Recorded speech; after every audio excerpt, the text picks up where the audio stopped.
And welcome everyone. Today I'm going to cover Blazor for large-scale systems.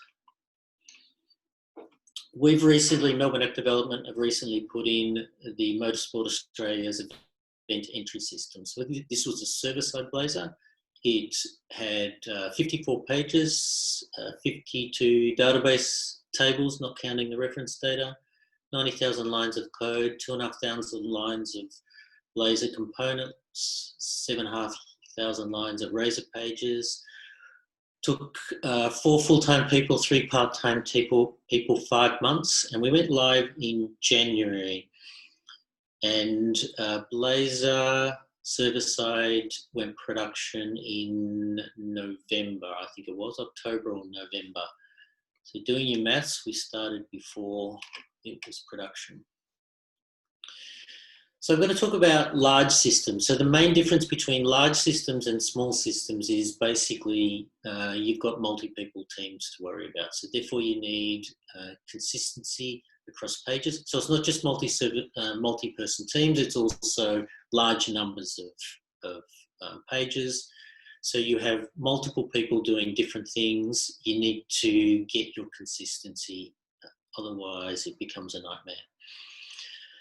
The developers are also unlikely to be the people who maintain your system. So therefore, the clarity of your code is far more important on a large system than it is on a small system. And costs blow out quickly.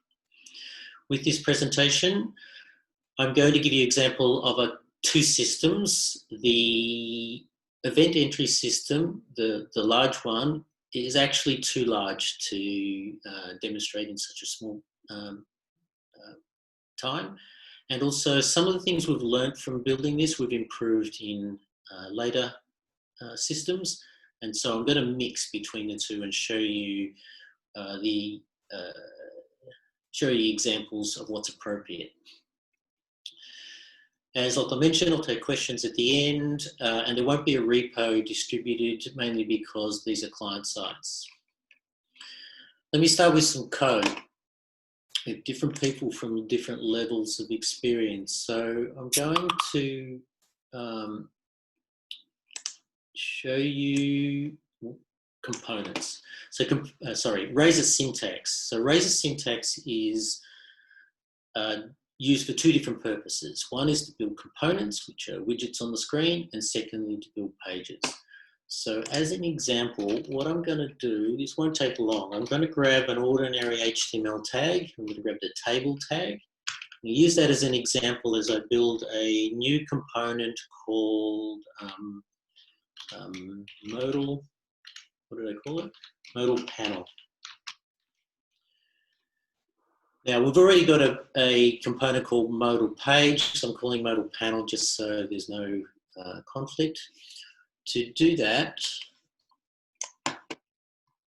in our components folder, we add a file called modal panel, and here it is here. Wrong one. It's modal page. Modal panel. It's basically the components are basically up here. You put your HTML, and here you put your C#. So this modal panel, I'm actually going to put up a matte card.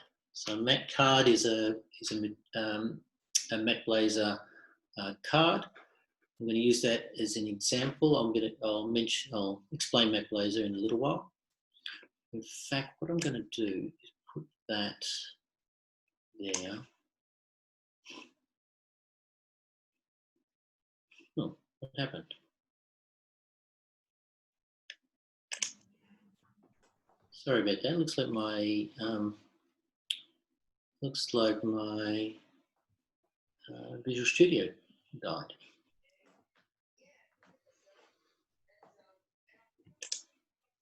Let's restart it. Bear with me. I'm running this on a Mac. Hopefully that's not why it failed.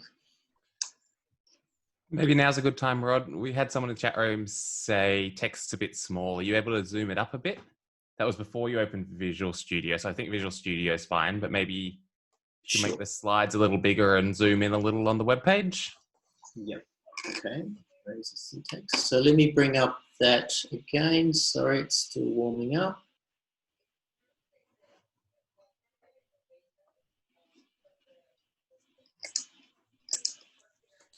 I had up a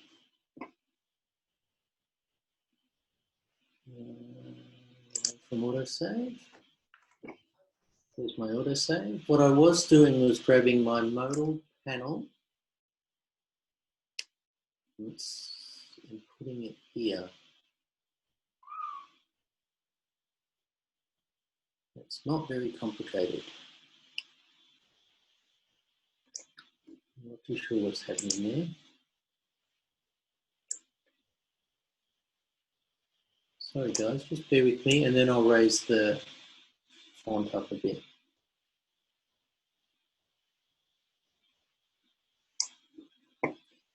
Putting them side by side, so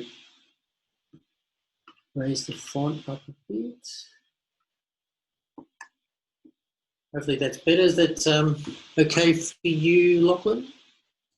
Looks good to me. Okay, cool. So where I was, we've created a basic, the skeleton of a component. As you know from ordinary HTML, we can put in things like border equals 1 on a table. So what we're going to do is put in visible equals true. So the modal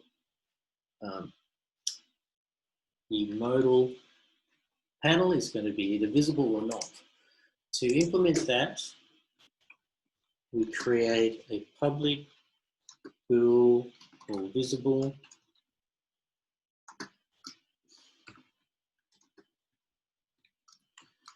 And we give it a attribute of parameter.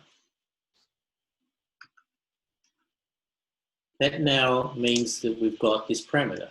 And what we can do with that is, I'm going to put some code here that says if visible, then show the card.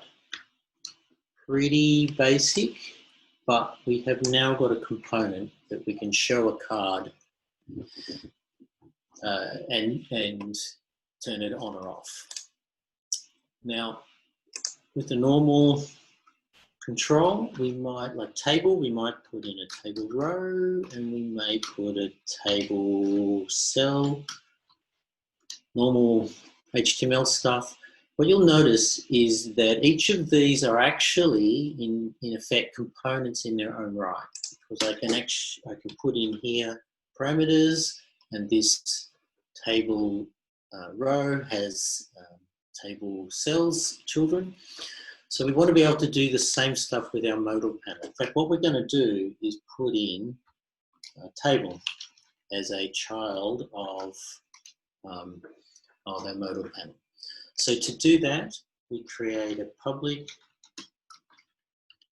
render fragment called, we're going to call this one child content. Set. And same deal, we give this an attribute of parameter. And then in here, we say at child content. At this point, we can replace, over in our example, we can replace this HTML with whatever we like, and it will replace it in there. So we can put our own components in there, or we can put standard HTML. It will all work fine. So what I'm trying to demonstrate here is that really all the component is creating our own HTML tags. To finish this, I'll go to the original page, and I'm going to grab these two div statements. and just put them in here. So they're the CSS that creates the panels that you would normally see on a modal panel or a modal page. Later in the presentation, I'm going to show you the CSS and what they look like. Take my word for it at the moment that that's how they work. So let me move back to the presentation. So that's a component. The other reason for using Razor syntax is actually create the pages themselves. Now I'm going to show you an example of a page, and I've chosen the video page as an example. So my pages are in a folder called Views. Unfortunate name, but that's what it is. And this is not good. I'll get rid of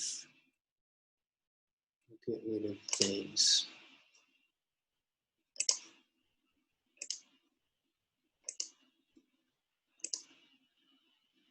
So basically your Razor pages will look like this. You'll notice that Visual Studio highlights standard HTML different to components, but they're exactly the same apart from the highlighting. You'll also see that there's interspersed C# code. That's just standard C# code. The @ symbol indicates it's a breakout to C#. It's very similar to PHP. And you can see that's what a page looks like. I'm going to shrink that down a little bit because later on we're going to have a bit of problems. Hope you can still see that. The thing I want to point out about pages is that whereas on the component we used this, I'll bring it back up again, modal panel. We used this style where we had the @ code at the end. With pages, we don't generally do that. What we do is we create if you look over here, we have what we call code behind. So this is the same file name with .css, and Visual Studio racks it up like this. Now when I look at that, bring that up, this is a partial class of that same name. So therefore it becomes the same code. I'll come back to the syntax that you see here later in the presentation.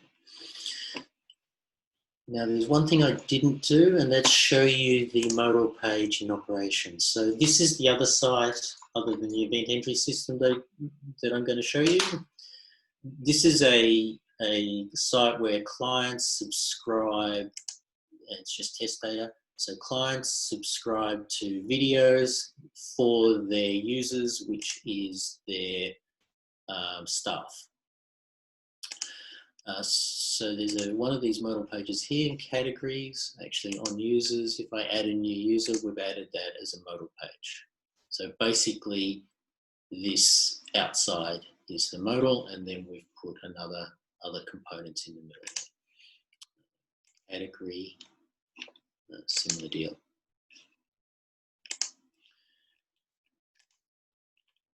Let me move on. When we first started, we had a 50-page system to build. We had a lot to learn. We didn't know anything about Blazor really, and we needed to choose our user interface. We'd recently switched across to Material Design for our iOS and Android applications in order to get consistency across them. So what we decided to do was for our web apps to also go Material Design.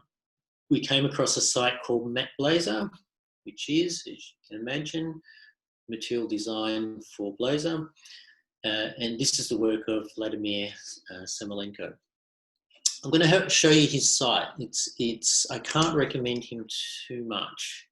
This is his site, Material Design. Down the left-hand side, you have all of the widgets, all of the controls that he supports. So these are Material Design versions of basic controls. So I'm going to pick one, which I'm going to pick this text field one as an example. As we scroll down there, you'll see examples of his text fields. Now these are Material Design, so as you click in them, they do that. And that's not the one that we chose. We chose this style down here, where when you click on it, the label goes up into the border itself. Let me go to a website and show you what we built as an example. So this is the event entry system.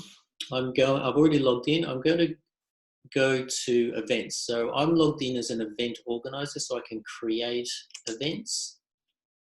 I've logged in as a friend of mine.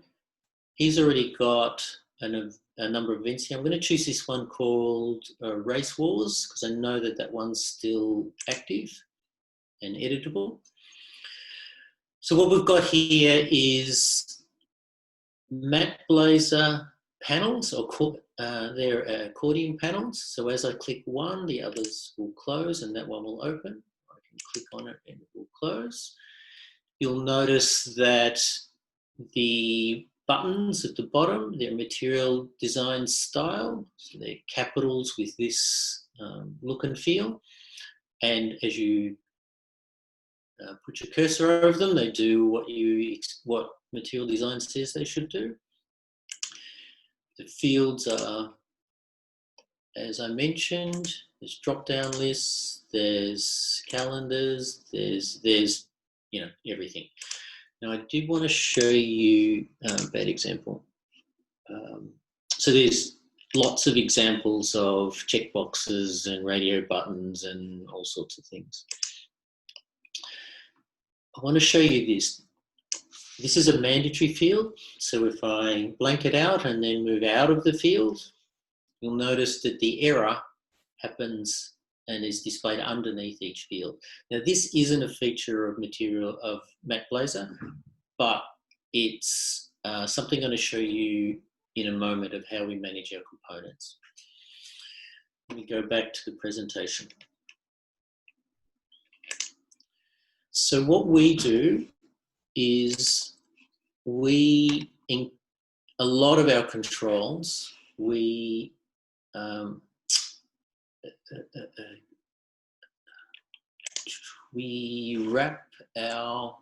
wrap the material design components around our components. So I'll give you an example of that. We've got a component here called MAD text field. Now, the acronym MAD is not a reflection of us choosing Blazor before it went production. It's our company name is Melbourne App Development, and that's our acronym. So what we've done here is we've wrapped the Matt Blazor text field that we just saw, and we've added some extra code down the bottom saying if it fails validation, then put up a field called validation with that validation message. We use Fluent validation, and by wrapping your components, your third-party components in your own components, it gives you this sort of power to give you consistency across all of your components. As you can imagine, we have very large numbers of text fields, and all of our developers end up with the same style because we use this component.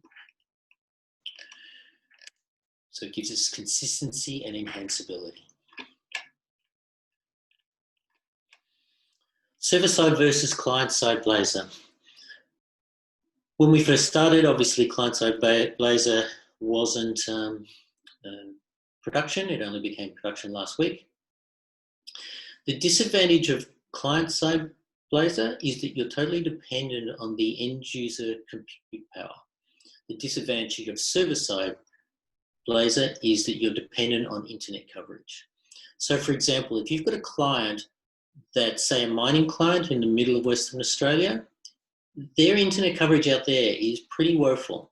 There is no way that you would build a server-side Blazor implementation for them. On the other hand, if you're producing a system for racing car drivers, they basically live on the east coast of Australia, so the internet coverage is pretty damn good. But racing car drivers don't have great computers. So you'd have to think twice about using a client-side Blazor implementation for them. I'm not saying you wouldn't do it, I'm saying you have to consider, that's the main criteria for this, is in client-side and server-side for us. What we do is we create some configs. So I've got a debug config for server-side. If I run this, it will build this application and deploy it to Safari as a server-side Blazor implementation. If I change that to that, it will do the same thing, only it will be a client-side Blazor implementation. And if we go debug, it actually builds both. It will deploy the server-side version because that's what we're working on at the moment, but it will actually build both client-side and server-side, which means that as we build, we get that compilation validation of both client and server-side. When you run a client-side versus a server-side, the only difference you can see is the slight delay when the client-side Blazor starts. We've actually put a text display in the middle of that just so that we know that we're running the client-side. How we do this? Let me show you.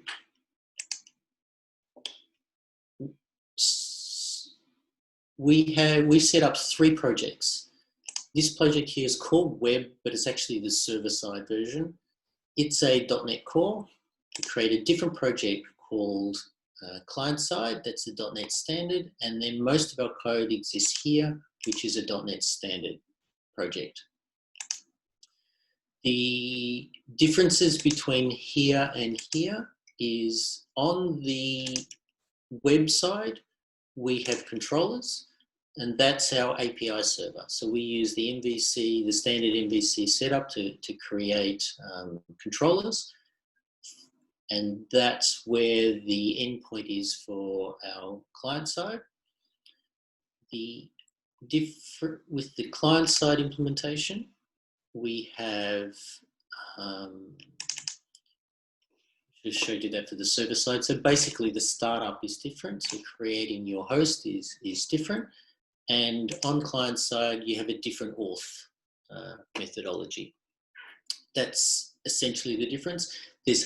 There's basically no code other than that. All of the code for accessing, doing all of your work is up here. So all of your Razor pages are in here, your view models, your validation, database components, they're all in the .NET Standard project. What's it done?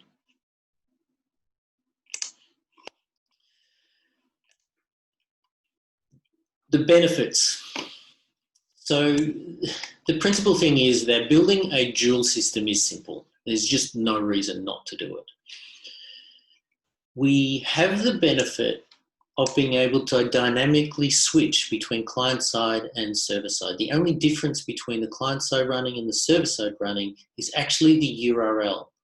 So that means that theoretically, now I haven't tested this, but theoretically I can determine whether a particular user is compute power restricted or internet power restricted, internet coverage restricted. And by doing that, I can change from client side to server side because they're essentially exactly the same thing. Now, I haven't tested that. Sorry, I haven't tested the ability to be able to determine whether their compute power or internet coverage are restricted, but switching from client side to server side dynamically is pretty straightforward. The other advantage is that the different platforms have different tools. So when we're hanging out for hot reload, the ability to be able to change our screens, our Razor pages, and press save and have it reflected immediately. When that comes out, it's likely to be only available on client-side Blazor. So we'll switch to client-side Blazor to do a UI development, but server-side Blazor, the debugging facilities are far superior than on client-side. So we will do the debugging there. And essentially there's whatever we do on whichever platform is available on the other platform. The MVVM pattern. So we made a big mistake here.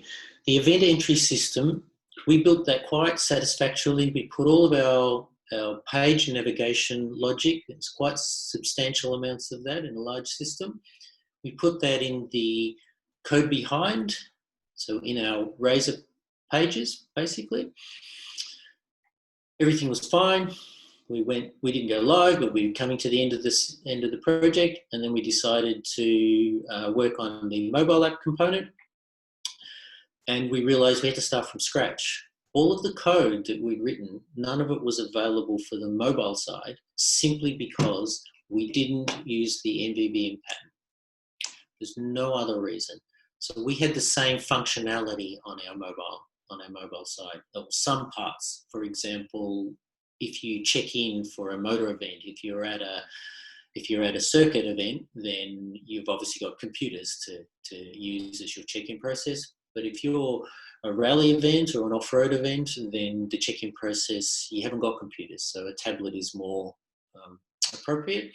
So obviously you need to build the tablet version. It's exactly the same functionality, but we had to start from scratch and build it from scratch. We don't do that now. We just use the MVVM pattern. These days, it's pretty unlikely that we're going to have a system that we build that they're not going to have a mobile app. So what is the MVVM and how does it relate to Blazor? MVVM, apart from the pattern itself, the practicalities are that you need to put your page logic, instead of putting it in your code behind, you put it in a different class, and that class is called a view model. Essentially, it's the same code doing exactly the same thing.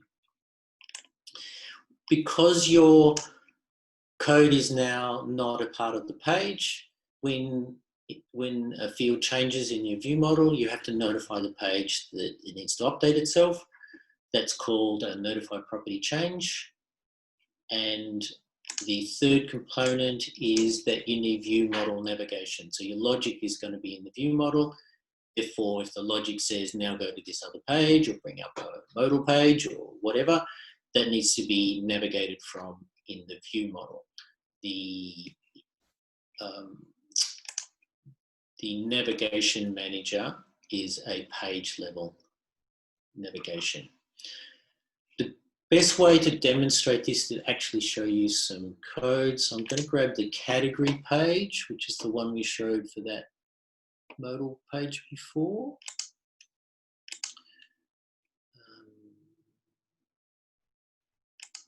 Category page.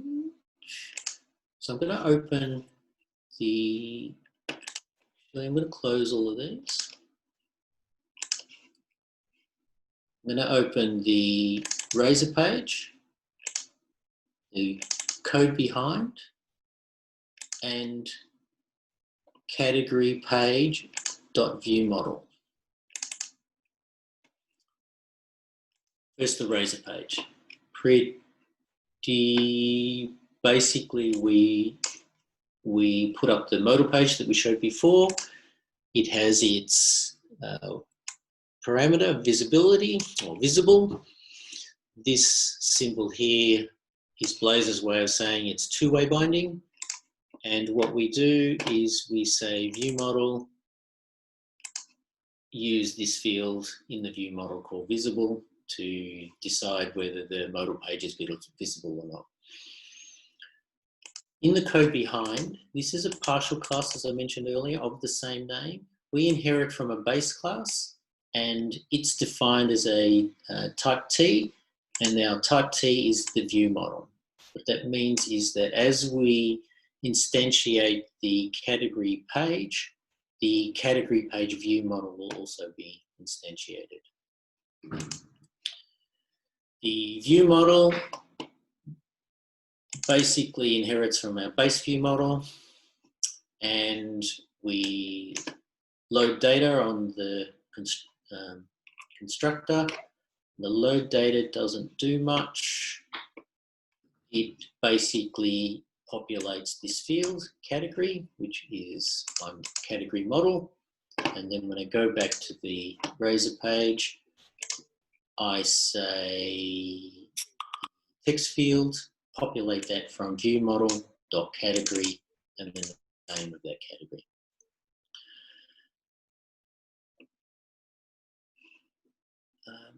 I don't think I want to add anything more to that at this time. We'll move on to an example of the notify property change. Open up a different view model for that. Basically, category page is visible, is a field. On the getter, we return the backing value. On the setter, we actually call this method set property. This is one of our properties. It's sitting in the base view model. Go to the definition of that.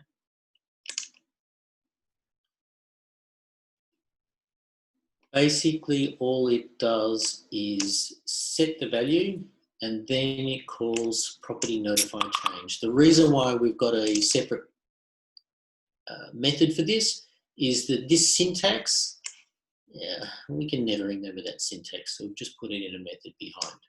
Basically, this property change is a Blazor /.NET function for notifying property change.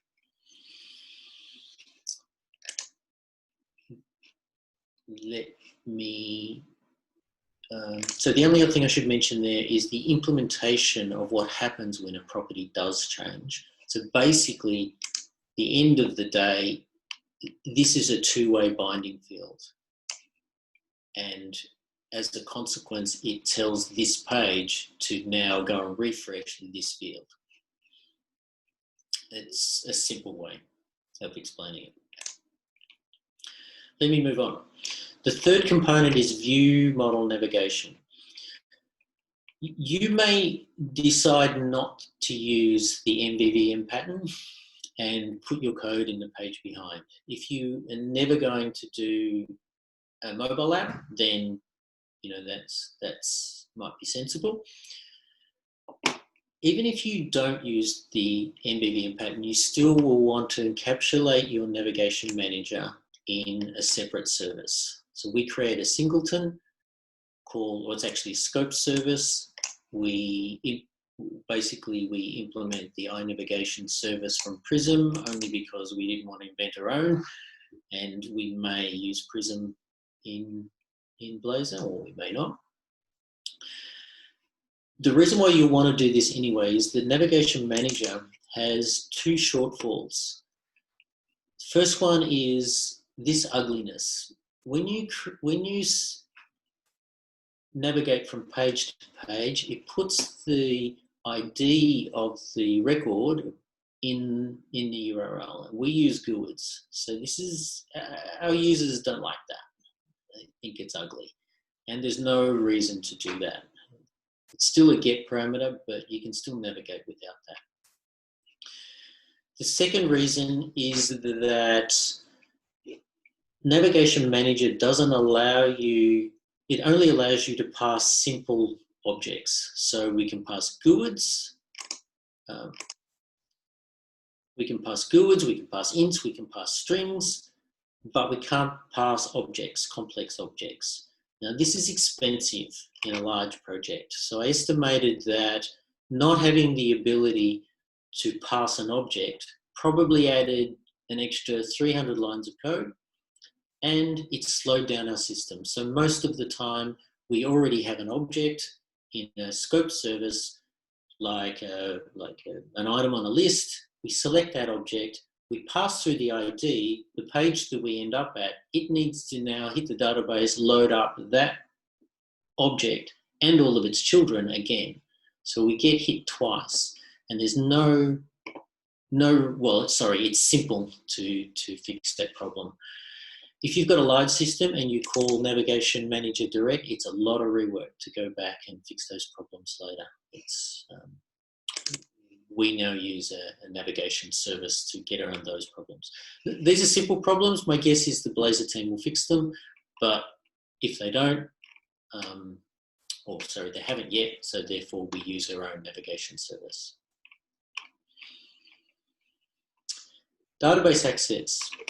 This is where client-side and server-side Blazor having dual systems is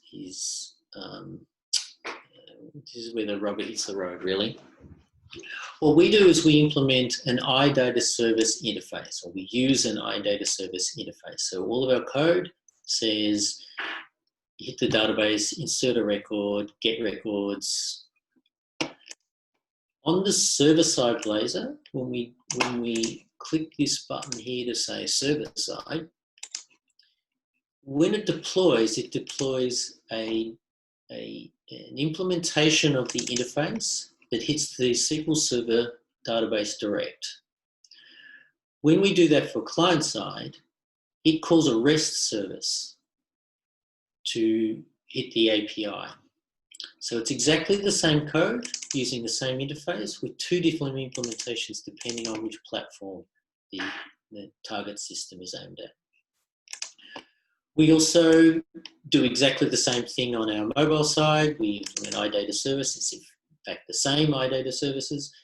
And over there, we implement SQLite, the Proclarum SQLite. So I'm distracted, really. It's not a Blazor issue, but for us, we have 3 different platforms for the same code. You will probably only have 2.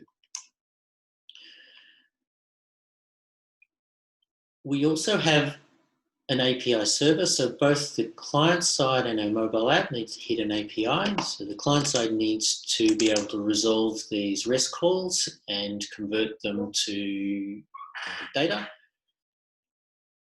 We hit our, as I mentioned before, our controllers, our API system that's sitting on our server. That server calls this code. So we reuse this server-side code to resolve a REST call on the client side. I don't want to add anything more there, but I do want to, I've put in the slide pack an architectural diagram. So I want to quickly show you that. I'm not going to go through it in detail, but I just want to show you what's there. So at the top, we have the physical client side. So each column, the first column is the server-side Blazor, middle column is client-side Blazor, and the third column is our mobile architecture. It may be irrelevant for you, but these first 2 will be important. Above the dotted line is the physical client side, and below the line is the server side. I think there's a bit of information there. Peruse it at your leisure. If you have any questions, feel free to call me or contact me outside. Async programming.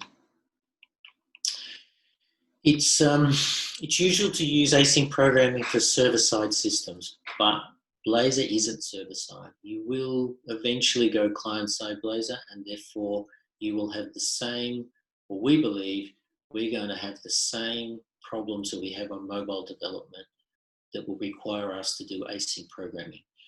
We don't know that yet because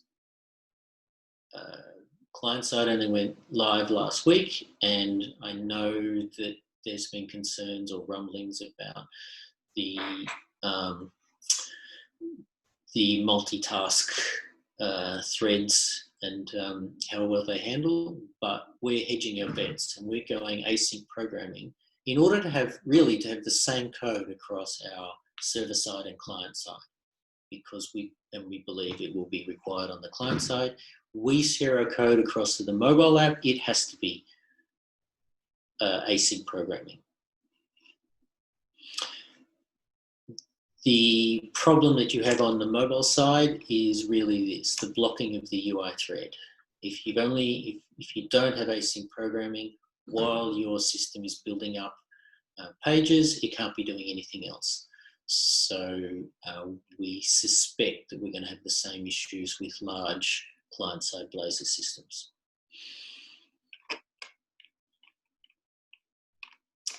Data management. We originally started using Entity Framework, but we found these things. So the DB context programming that we're required to do for Entity Framework in order to not get DB context conflicts is not appropriate for client-side Blazor and obviously not for mobile as well. So because it's shared code, we end up modifying our code unnecessarily or make it more complicated than was necessary on the client side. The likelihood is that, well, we expect that we're going to have more client-side Blazor systems than server-side, and client-side, we won't be using Entity Framework. Entity Framework doesn't handle complex queries very well. It's got nothing to do with Blazor. We just found that when we got to a large system and large complex database, Entity Framework, the basic functionality we need to spend a lot of time with. And Entity Framework is not thread safe. You run it on 2 different threads, it will crash. We've switched to SQL Server away from Entity Framework. How we do our database management, this is, let me show you. We use a tool called Xcase. So this is, you'll have your own modeling tool. It'll be the same or, you know, it's similar to this. If you don't use a reasonable modeling tool, I can recommend Xcase.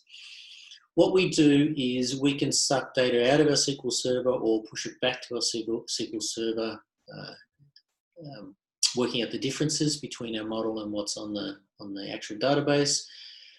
And it's also a drawing tool. What we do is we make our changes in in Xcase, we push it to the SQL Server. We then run the Entity Framework scaffolding tool. So even though we don't use Entity Framework, you still use the scaffolding tool. It's really quite excellent for reading SQL Server databases and creating our database classes in our solution. We then generate from those database classes our models. And these models are specifically designed for Razor code to make our Razor code quite efficient. And I'll give you an example of that. Here's an example here. No, not a good example. Later on at the end of the presentation, I'll give you an example that's a better example of that. And we do this in a non-destructive manner. We learn very quickly that we're generating code, we're also modifying code. It's a brand new system. It's 52 database records, I think I said. That's changing all the time. So we need to be able to regenerate and redo this all the time. So we do it in a destructive manner. So the code that we change doesn't get clobbered when we regenerate. That's just how we do our database management. CSS. It's a large system. This is probably not a problem. Sorry, this is probably a normal problem for anyone doing web apps, whichever system. It's new for us. We built our system using a large site.css. This caused us problems because multiple developers totally lost track of what each other was doing.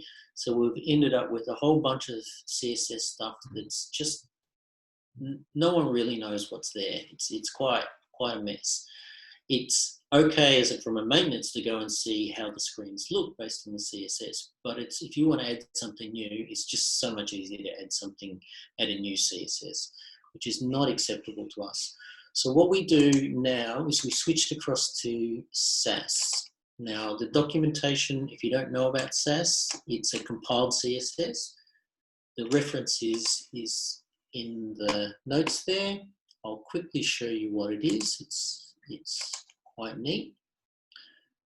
in our web root, in our folder called CSS, we have a folder called style sheets. This is the SAS stuff. In there, we create a folder called base, components, themes we don't actually use, vendors, and views. So components relates exactly to our components folder. Views relates exactly to our views folder. Our base, I'll give you an example of base. The most important one is variables. So we create variables. In SAS, you can create variables like we might have, we've got one here called brand color. And our brand color is that variable, dark blue. And we've got screen sizes, font sizes. And I'll give you an example of our base SAS file. So this is a bunch of CSS. Here's a good example here. These are the CSS we use for responsiveness of the website. So as we shrink the browser, it goes down to these sizes. And so we've got that in this. Oh, this is not a very big file, 100 lines. And in our SAS, we can put our variables that you saw earlier. Let me open up a component. So I mentioned before when we did the modal example, we use CSS. So here is this SAS for that, or CSS for that. There's just two. This one says put a panel behind that's 40% opaque. And this one says put a panel at front that has a margin of 15% and a width of 50% of the page. Now, what I want to show you there is that when I look at components, if I'm modifying this component, modal page, then any CSS related to that will be in this folder down here. The names are case sensitive, the caseness of the names are different because SAS requires a certain naming convention, but this allows us to manage our CSS quite well. Vendors is a very important example because most of your CSS comes from either Bootstrap or Iconic or whatever third-party vendor you use.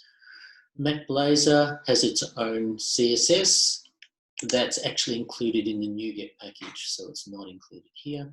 Views is each of the pages. So, for example, the login page. If I've got CSS specific to login, they'll be in here. It allows us to better manage our CSS.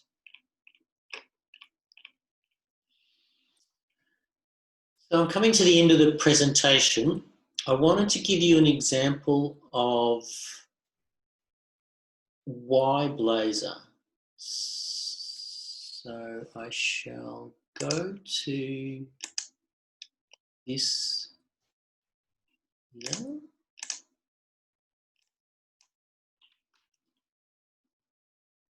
To the TechFlix site. I don't know why that went to that nasty.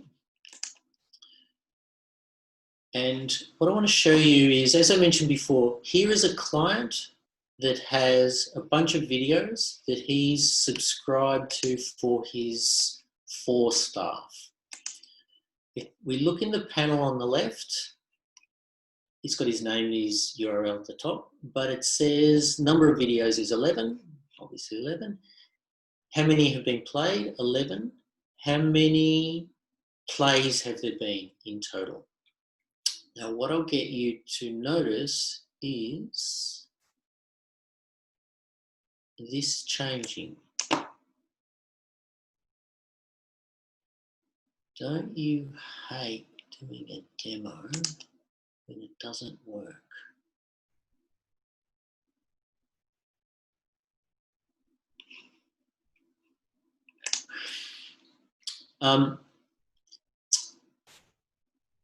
Let me explain what's happening here. So this system has a mobile app, and as these users play a video on that mobile app, a message goes back to the server by the API that I mentioned earlier. It updates the database, and that updating of the database updates this here.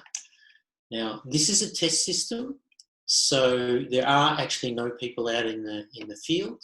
So I have a little function here to start a simulation. And what this does is actually, in the API, saves those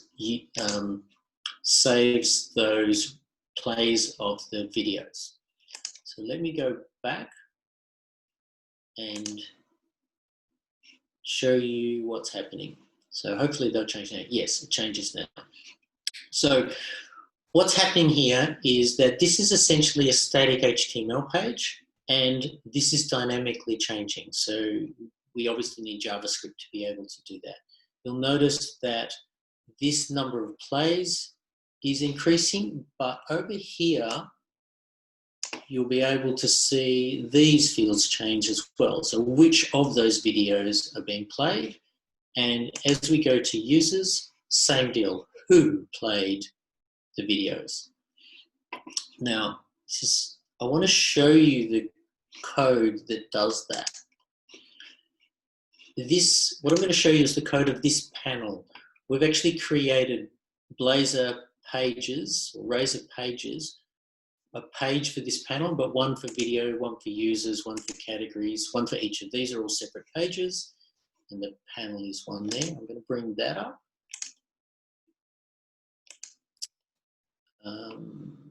View model. It's called client page layout. So this is the whole code of page navigation. I might shrink it down just a little bit. Hopefully you can still see that. When this page is constructed, essentially it executes load client. Load client basically gets out of our state memory what the current client is. And then what it does is execute, say to the client, on change, call this callback, and this last parameter is on, you probably can't see that, it's on children change. So if that's true, tell me, call this callback if any of your children change or you change. And that callback, all it does is does a status change. Now, status change is Blazor's way of saying invalidate the page and rebuild it. Now, hopefully you'll get the poignancy of that line there. Effectively does what you would have to write a lot of JavaScript to do. I'll show you the page, the Razor code for that. It's client page layout. In fact,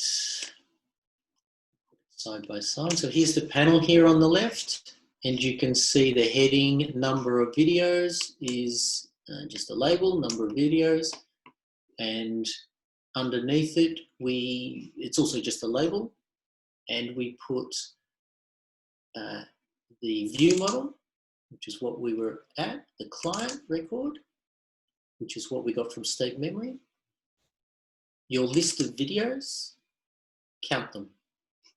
So this person has 11 videos.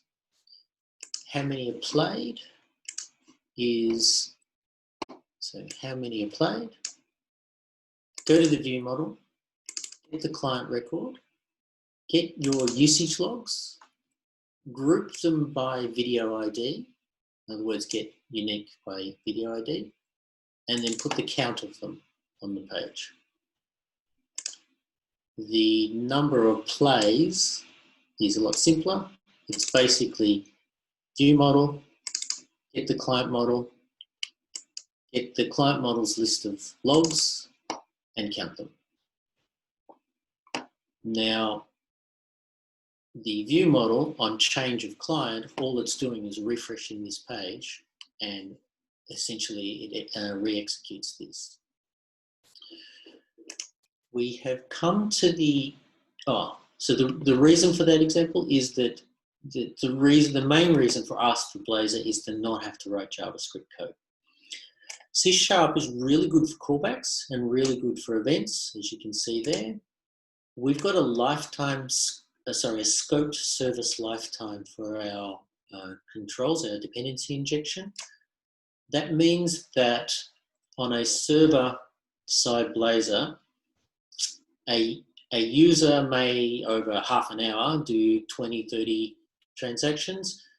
A signal R creates that as a single circuit and creates that as a single scoped event. So therefore, during that entire lifetime of that half an hour worth of transactions, effectively your code's in memory, which is exactly the same as what you would expect on a client-side implementation of Blazor, and that's why they work so well together, or why they're interchangeably.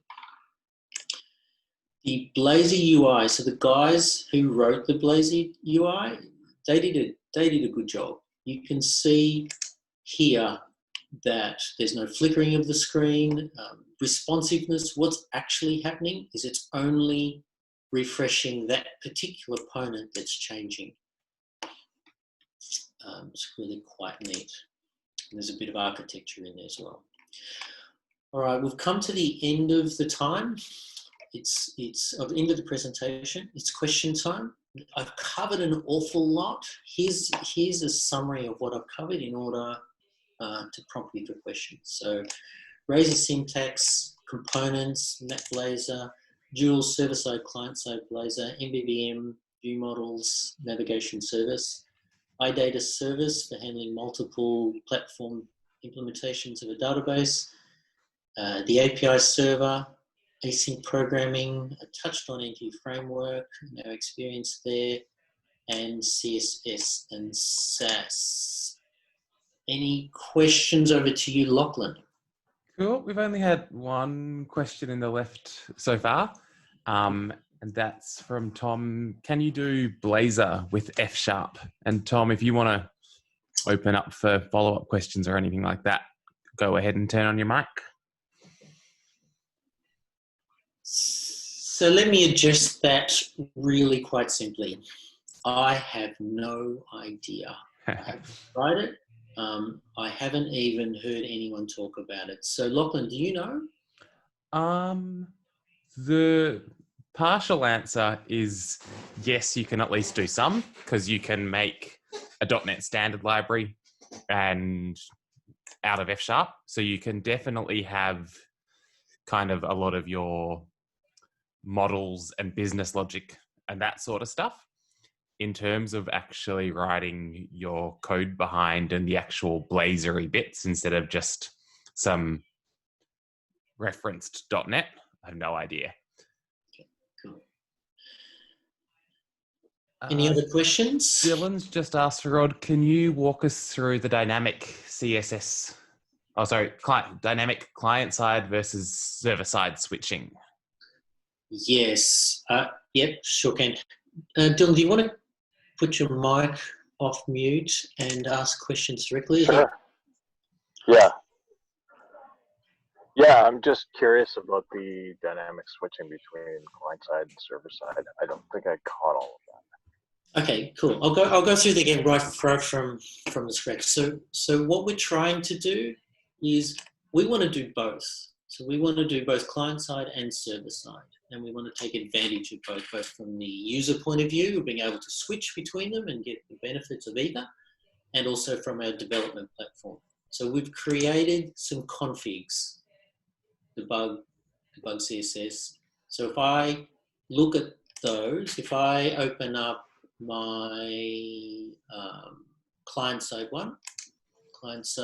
project over here, so I have 3 projects. So the server side, the client side, and then the common .NET standard code.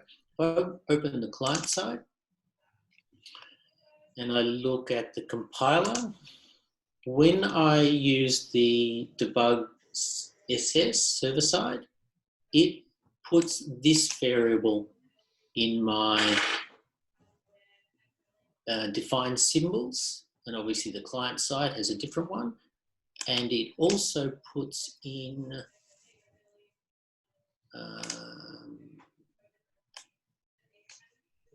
this as well.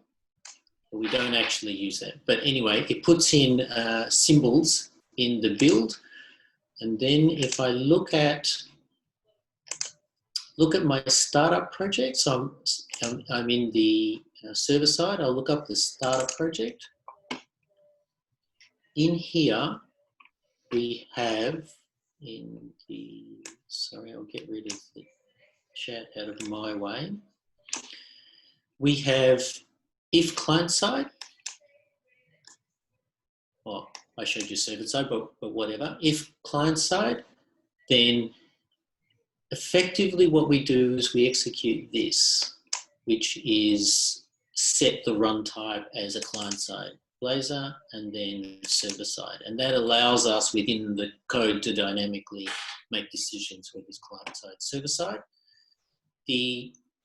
When you run this project, it does the client side Blazor build, and in comparison on the server side, it does this one, something quite different. And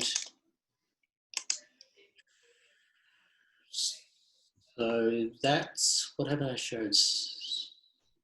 And each of these projects reference, they reference so this project references the project up the top, the Blazor template, where most of the code is, but it also references the client side, and that's so that it brings into the build process, it builds the client side at the same time as it builds the server side. I think I'm jumping around a bit,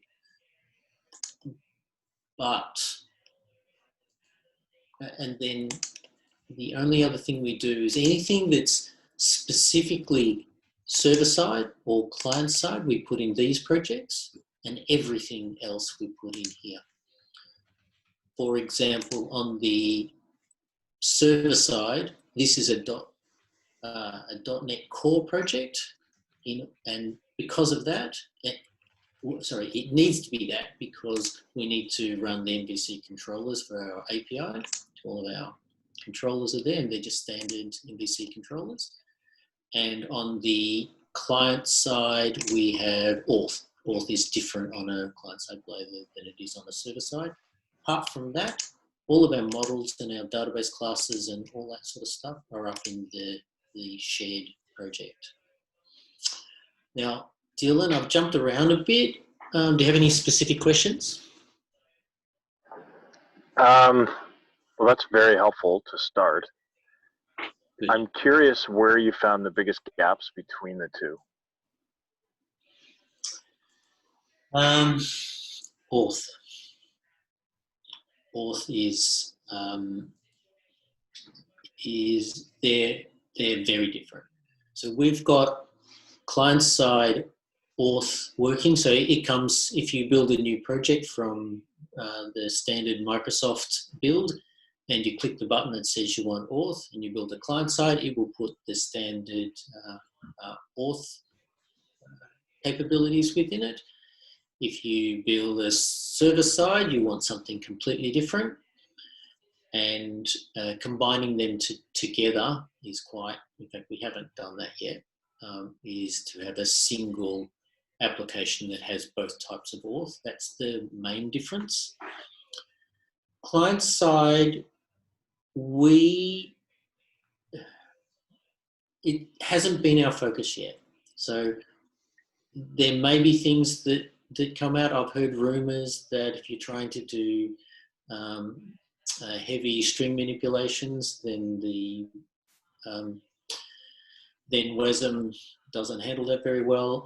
I mentioned earlier that the async programming is not optimized yet. I suspect those things are going to be just issues that will get resolved over time. And teething issues is the word I was thinking of. So when server-side Blazor went live, sure, went public, but there were lots of changes. It was quite unstable for the months before and probably the month after. I'm expecting it'll be the same with client-side, but Microsoft put a lot of work into it. I suspect they'll get sorted out quite quickly. Was that helpful, Dylan? Yeah, that was great. Thank you, Rod. One thing I was shocked at, Dylan, was when I first got this working to have a dual build, and I ran up the server side, and then I ran up the client side, I couldn't tell the difference. Could not tell one from the other. And it was a small test sample, so there was no speed difference. It was really quite good. Any other questions? There you go now, Lachlan. Sure, we've got one from Samuel. Samuel, did you want to open up and ask about view models?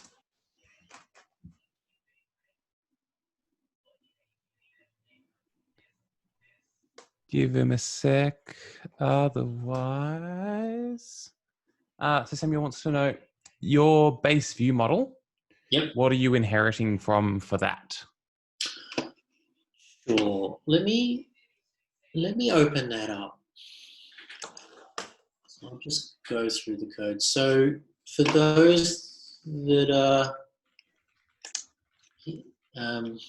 catching up where we're up to, so we had a view model called category page view model, and I said that it inherited from base view model. And so what Sam is asking is what's in that base view model. The view model is here, base view model. So I'm going to close down the regions so it's a bit more obvious what's happening here. So base view model only inherits from the standard. So I notify property change for the example that I gave on that, and also iDisposable. And iDisposable obviously gives me the dispose, which are created as a virtual. Now, we also include the lifecycle methods. So if you understand Blazor, on initialize, on parameter set, on after render, they're all methods within the within the page. They're not methods within the view model. So we create those methods up here, which allows us to put code for each of these lifecycle methods. And the notify property change, this is, as I mentioned, all we do on state change is tell the page to re-render yourself. What we could have done and what we intend to do in the future is to do field-specific notify property changes. And that will be for performance reasons. Now, having it in the base model means that we can tune that later without affecting our classes that inherit from this. We've also got the toast capabilities. Often a page needs to put up a toast, so we've included that in our base view model. So that's all that's there. Does that answer your question, Samuel?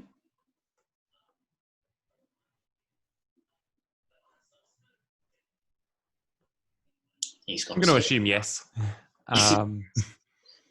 No other questions in the chat, but I've got one. With your SAS and CSS, yep. So that is a build step sort of thing. You kind of looked at how you structure your syntax. Is there some config or something you need to do to make that happen? Yes. Yes. Can you talk about that? Because there's plenty of documentation out there on like how that works in the JavaScript world, but how does that fit in here? Yep. I skipped over that. Now, you create your style sheets. You have this file called SCSS. What this has in it is how to build your style sheet. So what it does is effectively just imports each of your files in each of the sections. So if you add a new page or a new component, then you add it into this file, and then at compile time it reads through these in this order and grabs the CSS out of it, does all the substitutions that are valid, and does other things that are specific to SAS, and then creates your site.css. What we do is we do that as we've got a command batch file that we run, and that does it for us, and that creates the CSS. And when we do our git check-in, it'll check in both the site.css as that was generated, as well as the SAS style sheets. And but it's quite possible at the build step to automatically execute that, so it gets executed each time. We haven't got around to setting that up. That's all. Cool. So you just open up the terminal when you want to run that. Yep. You don't change this very often. Well, when you're in the mass development stage, yes, you're changing it every day, but every time you change it, you just push the button and it runs the script. So it's not a huge overhead. It would be a lot nicer to do it just on a build. But as I said, we just haven't done that yet. Does that answer your question? Yes, it does. Thank you. Cool. It's not quite the answer I wanted. I wanted you to say, yeah, here's how you do it in your CS proj or whatever, but... Yeah, no. There's no magic there. All right, any more questions? Follow up from Samuel from before. Is it possible that you can explain how to use the iNavigation service from Prism? I will, Samuel, I'll show you that. But there's going to be a whole lot of caveats because we set this up early in the piece and our knowledge has changed. So let me I'll show you the navigation service. So I don't know if you've noticed, but we create our services, and in our service we have both the interface definition as well as the actual code. So I'll show you the interface definition. So this is iNavigation service. It's straight out of Prism. And then what we do is we create our own navigation. Oh, look, I pointed to the wrong thing. Navigation results. We create a navigation service, and then we implement those. A lot of them are not implemented. In fact, some of these, like go back and push and pop and create modal service, we've created the code for those, but we don't use it. Basically, what happens is you just use the back button of the browser. So those functions just are not required. So the only thing that we actually do is this that we actually call is navigate async. So we say in the view model, we say navigate async, and we pass in the string of the page. And effectively, all it does is call, it's not there.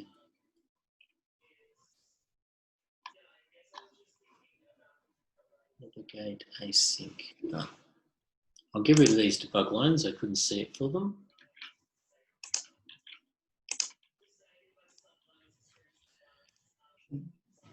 All it does is call navigation manager to navigate to. So this is the standard Blazor call. This is encapsulated in a service that is dependency injected into the view models. and it calls the standard navigation manager. If you remember back to what I was covering in the session, there's two nasties there. So we've always known about this. This one's always been a problem, not being able to pass complex objects. But only recently, our users are saying, "This is ugly. Don't put this GUID in our URL." So that code is not here, and what we intend to do is basically pass complex objects through here. So if the parameters that you're being passed in of the page is not a string or an int or a GUID, then push the object that you're passing onto the navigation manager's stack and then access it from your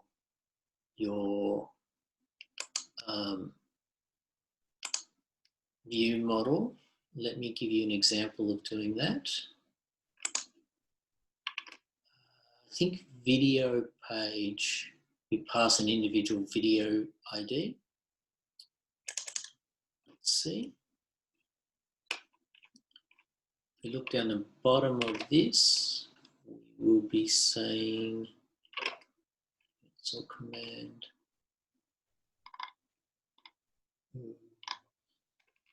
No, it's not in this one. Sorry, I don't have an example ready. Basically, when you pass parameters in Blazor, it passes it in a collection. It's actually an object, but it resolves to a collection called parameter. And that parameter, you basically say, does it include the key of the field that you want? And if it does, you cast it to whatever key it is, or whatever type of value it is, and therefore you can use that exact same construct to pass in complex objects. And if you do that, then obviously you won't be putting the memory pointer in the URL, you'll simply not display it in the URL. So